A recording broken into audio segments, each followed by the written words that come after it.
తమ్ముడు ఏం చిన్న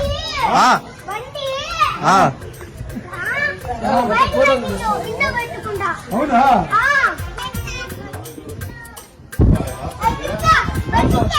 விறுவிறுன்னு நடந்து போறானே இந்த சிறுவண்டு இந்தியன் படத்தை ரீக்ரியேட் பண்ணிருக்கேன் இல்லையா? தவறு செஞ்ச தன்னோட தந்தையவே போலீஸ் கிட்ட மாட்டி கொடுத்திருக்கேன். இப்படி விறுவிறுன்னு நடந்து போய் அசையாத மரம் ஒன்று உய்ந்தது கீழே.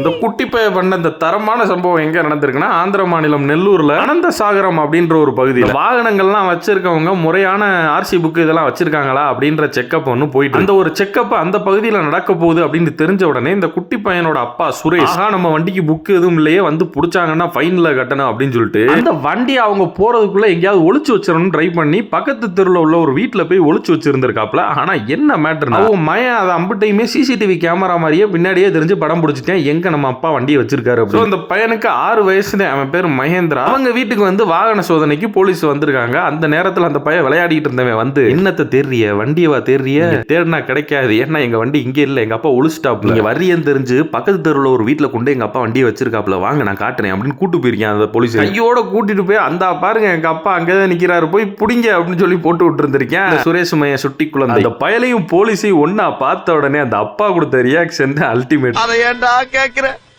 அந்த குள்ள பேருக்கானே டோரிக்கண்ணே. ஆமா, அவன் தானே எங்களை அனுப்பிச்சு விட்டான். உங்களை அனுப்பிச்சு வேற விட்டுருக்கானா அவன்? ஐயோ டேய், அவன் தான்டா இன்னைக்கு பெரிய வேலை பார்த்து விட்டு போயிட்டான்.